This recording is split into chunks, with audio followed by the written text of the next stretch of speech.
If you're looking for horror movies to watch, this video is for you because I'm talking about all of the horror movies I've watched recently and whether or not they're worth your time. So let's dive into it. First up is The Damned from 2024, which is a folk horror movie set in a fishing village, an Icelandic fishing village. This village has experienced a tragedy recently where one of their ships has essentially capsized and they lost some of their men, including the captain, and his wife, his widow, is kind of left in charge of all of these men, and she has to make the heart-wrenching decision to not go and rescue this ship that rolls out by the sea nearby because they have no resources. But later in the evening, they make a fateful decision to go out to that ship and basically try to take resources off of it. And in doing so, chaos ensues. This one follows a kind of folklore story of this supernatural being that essentially haunts you, gets into your mind, and gets you to turn on each other. This creature essentially drives you insane and you die. What I loved about this one is the fishing village itself. They just feel like an actual lived-in family. I really loved the characters, and the atmosphere and dread are just palpable through the screen. And it's also freezing because they're in the middle of winter. It's just, you really feel the horrifying conditions that they're in. And I love that this entity messes with their minds, so they're seeing weird things. It plays a lot with darkness and shadows, and it does so really well, where there's some really effective scares in this, and I just really loved this one. I feel like it went under the radar to a lot of people, but it definitely should be added to your list, especially if you like folk horror. It's currently streaming on Hulu. Then I checked out Looky Loo from 2024. This is told from the POV of a stalker. So you're essentially watching his everyday exploits as he follows and stalks women, breaks into their home, messes with their things, and essentially kills them. This one feels very voyeuristic. It's kind of slow because you're watching this guy in his everyday activities. So you're watching him walk down the street step by step. You're watching him sit in a closet and watch a woman from afar. And it's just really unsettling because it feels like you are watching a madman's diaries.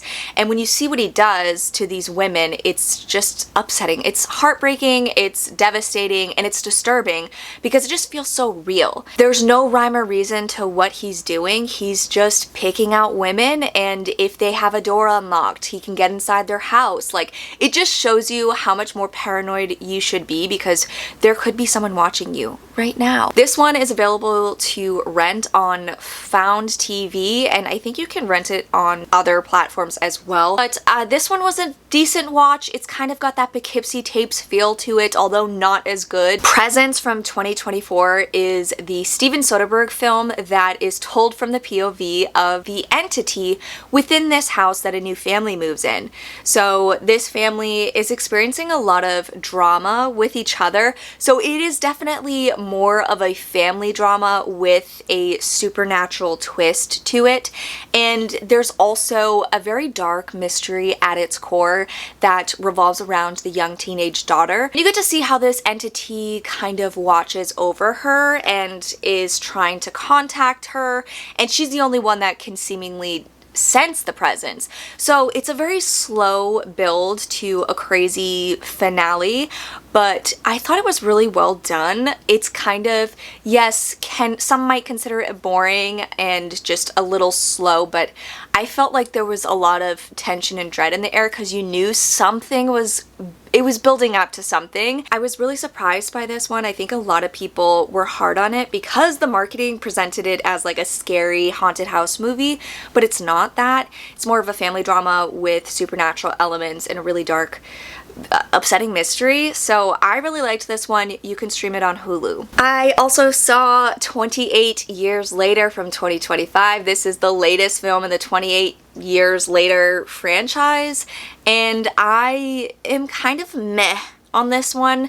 So this one, it opens up with this father and son, and he's taking the boy out for his like rite of passage activity. He's taking him outside the walls of their village to go and experience life beyond the walls. And this is post 28 days later. So we get to see what life is like. We get to see infected. So there's different kinds of infected people. There's also this alpha infected that's more strong than all the others, and he's super intelligent.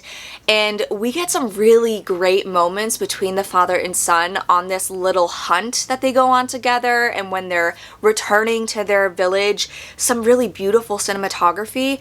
And then the story switches and follows the young boy as he goes on this journey with his sick mother. We follow them on that same journey, and it's an interesting coming of age story more than anything. There's interesting and unique characters, but where the movie kind of loses me, I mean, it loses me a lot. There's one moment where it's supposed to be a super emotional moment. Something just big happened for this little boy, and Ray Fiennes is in it, and the way that the scene plays out is just so bizarre to me. It made me laugh, and it made other people in the theater laugh too, so I don't know. It just came off goofy to me, and I'm just like, what's going on? And then the last final moments of this film felt like a punch in the face. I was like, wait, where the fuck am I? Because I feel like I'm somewhere else. Because the shift of this movie, the tone, the shift that it takes was just, it felt so weird. I don't understand what they're doing, but it introduces us to an interesting group of characters. I know there's an interesting backstory there and meaning and messaging and all of that stuff, but it still was fucking weird, okay? And I still didn't like it. And I also was just unimpressed. I don't know, like the first 28 days later, it just feels so gritty and raw. The way it was shot, it just felt uncomfortable. In this one, I mean, they have a bigger budget, but it just looked like, I don't know, something was off. And I guess this is setting up for a whole new trilogy, which I didn't realize at the time, but it makes sense because this whole entire movie felt like set up for those future movies. I didn't personally care for this one. It was way too long, but I know a lot of people really loved it. Couldn't be me. It's not me. I didn't love it. So let me know if you loved it, why you loved it, and what your thoughts are about the final moments of the film. I mean, they were funny. I laughed. Was I supposed to? I mean, maybe yeah, I was. I don't know. Then I checked out Clickbait from 2025, which is an upcoming Screen Life horror movie. Now, this is about an influencer who is essentially live streaming on Halloween night, and he's asking his viewers to share disturbing videos with him, and he's watching each video, and the videos that he watches are what we see on screen. It's an anthology. So I thought some of the scenes, some of the stories were hit or miss. There were some that really worked for me that I really enjoyed, and some that I was just kind of, they're okay. And I thought that the wraparound story was fun enough. I thought the influencer guy himself was interesting enough. And I think this is a fun, decent, found footage style Screen Life horror anthology set on Halloween that would be fun to add to your Halloween movie watch list. I don't believe it has a release date yet. I was lucky enough to get a screener, so if I have updates for when this movie is coming out, I will let you guys know, because I thought it was fun. It's pretty decent and it's a silly good time. Then I checked out David Cronenberg's Crash for the first time. Now, this is a 1996 thriller-ish drama movie about people who get sexual gratification by watching car crashes. The movie follows James Spader, who is horny as fuck. They're all horny as fuck, and it starts with him doing some pretty sexual this whole movie is very sexual, and I was like, okay. This is why I kind of put it off for a little bit, because I mean, I'm okay with the sexual stuff, but it was just like one scene after the other. I'm like, it's like, what do we, I don't understand what's happening. Like, they're just fucking the whole time, okay? So if you're into that, perfect movie for you. James Spader gets into a car accident. When he gets into a car accident, it's with Holly Hunter's husband. He dies, and she like rips her shirt open and her just breast is hanging out, and she stares at James Spader. it's very weird. And I'm like, that seems like a natural reaction to your husband just dying, but then you learn more about her, this group of people that she's involved with, and they got some kinks, and these kinks involve car crashes. So as you can imagine, the car crash stuff kind of escalates because they can't just watch car crashes on TV. They gotta go to car crash scenes, they gotta look at dead bodies, they gotta actually cause really horrific car accidents themselves. Limbs are lost in the process. So much sex is happening. I don't really know what the point of it all was. I don't really understand the messaging. David Cronenberg, you know, he's weird like that.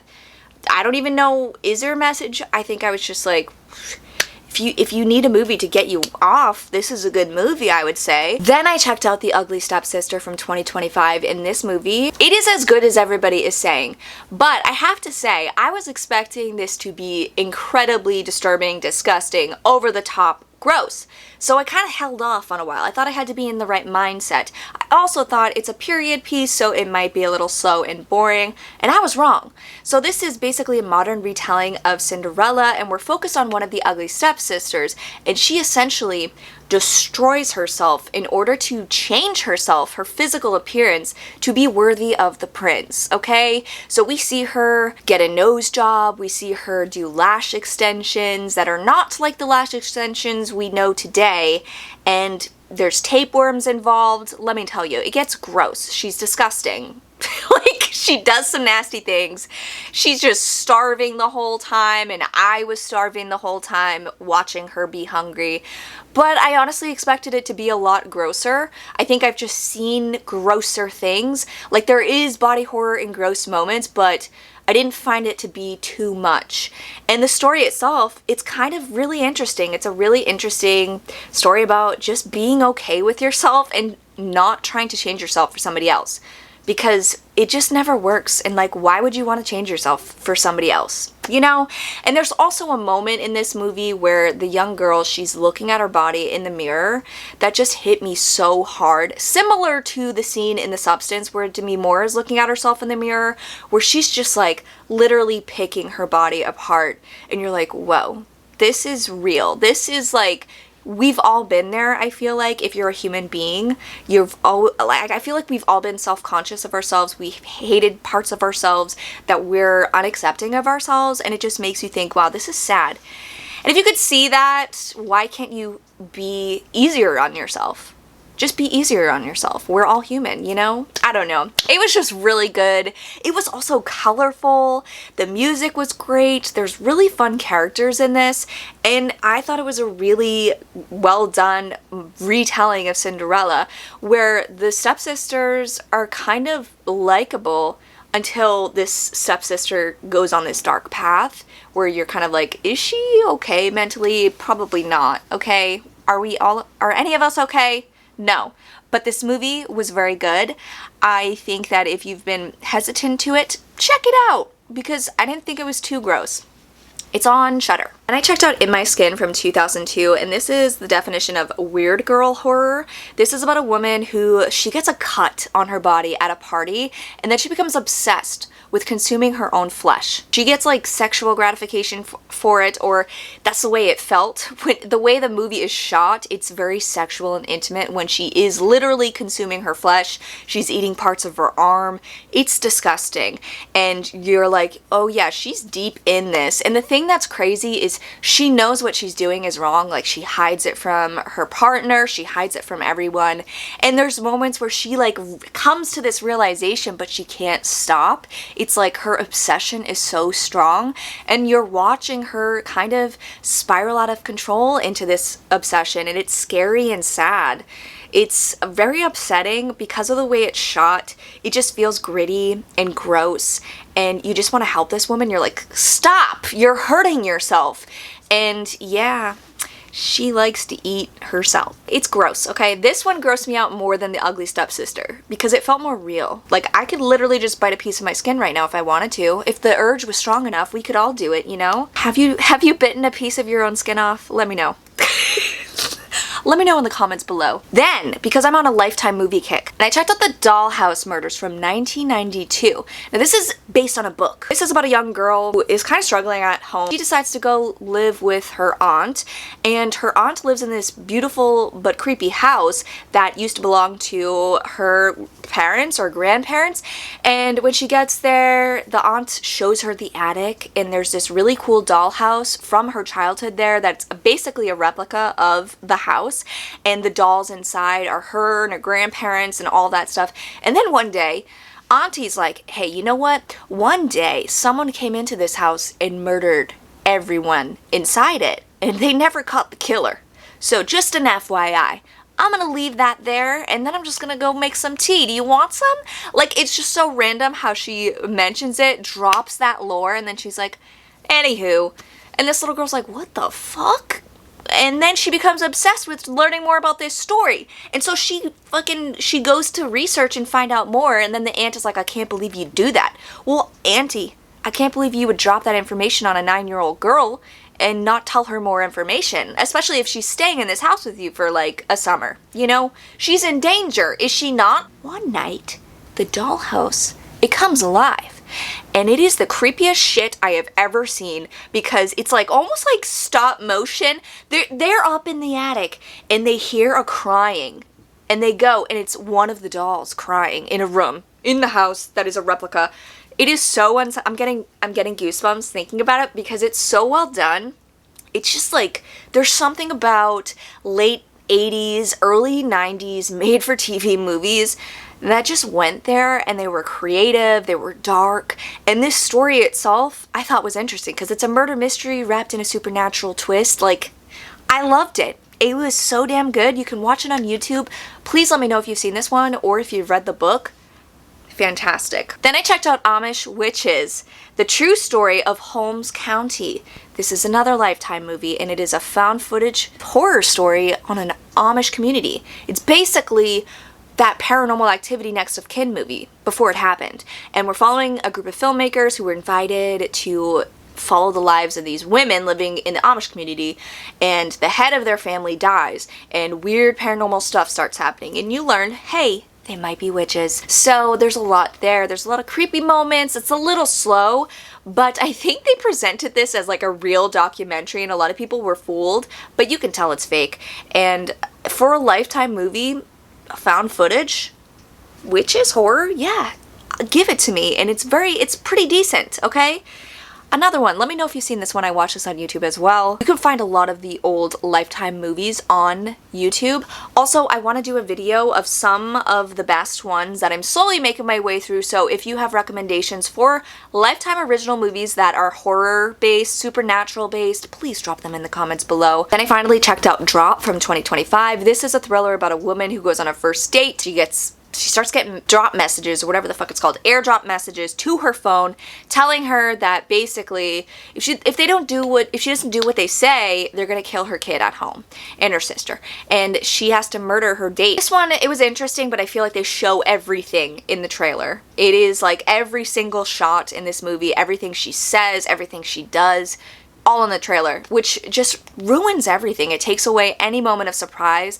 I think Megan Fahey is a really great lead. She's very charming. I loved her in White Lotus, and she's great here. I think the male lead is so fucking dull. I don't get why he's so popular right now, because he's just a stick. He's just like, yeah, he's good looking, but like, give me something, okay? Give me Josh Hartnett. Then I checked out Together from 2025. This is the new neon horror movie starring Dave Franco and Alison Brie, real-life couple playing an on-screen couple who are very codependent, and they get into some trouble where they essentially start fusing their bodies together. And you know what?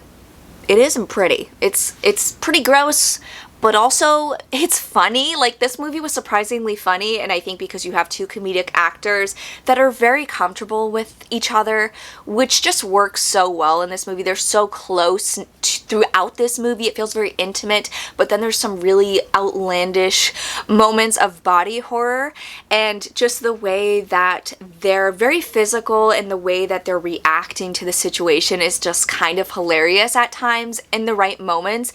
And the story itself itself is bonkers insane, but I love that they went there. There's some really great practical effects in this of, you know, body horror moments of them, their arm is fused together. You see some really gross stuff. There's one scene at night when they're in bed involving hair that got me good, and I think was really cool practical effects, surprisingly. And I just think overall, I guess the messaging is pro relationship, but it made me happy to be single because I don't have the energy to deal with this shit, okay? Very good. Top 5. It's in my top 5 of favorite horror movies of the year. It was just so fun and unexpected. I didn't watch any of the trailers, so I didn't know what was happening, but I had a blast with it. It's a perfect balance of humor and horror, some great body horror moments and special effects, some interesting messages about relationships, and they hit you in the face with the messaging. It's not like a secret that this is about a relationship, and I loved it. I loved it. Thank you, Dave Franco and Allison Brie. I did just recently see Weapons, which, let me tell you, #1 favorite horror movie of the year already. I don't know if I'm gonna do a full review, but it was one of my most anticipated movies of the year and it lived up to the hype. I loved Barbarian, so this one was definitely a step up above Barbarian. It just feels bigger in scale. The characters are very interesting and well-rounded. And the way the story unfolds is very unique, kept me engaged and on the edge of my seat. And there's also some incredible scares, some jump scares that didn't really feel cheap. Like, they came at important moments in the story and they made you say, like, what the fuck? There's so many moments throughout this where I'm like, what the fuck is happening? Like, it's one of those movies where it's weird, uncanny things are happening, and just bizarre, violent stuff happens. And it's just a really interesting story, and it leads to an interesting finale. I think some people don't like what happens in the third act. I personally liked it. I think that it almost feels like a dark fairy tale to me, and I just had a blast with it. It's also so funny. I was laughing throughout, but it didn't take away from the scare factor or seriousness of the movie. So it was just a perfect blend of everything, and I loved it. Highly recommend going to see this one in the theaters because it is so damn good. Perfect theater experience. I saw it in a crowded theater. Incredible. Like, we were all like squirming and screaming together. We were all like gasping together. We fed off of each other, and that's what this movie needs. So please go to see it in the movie theaters and let me know what you think. Thank you so much for watching, guys. I hope you're having an amazing summer. It's almost fall though, and I can't fucking wait. It's almost Halloween, and I'm already starting to think of my Halloween watch list. Let me know what movies you've watched recently. Thank you so much for watching. I will catch you next time. Bye.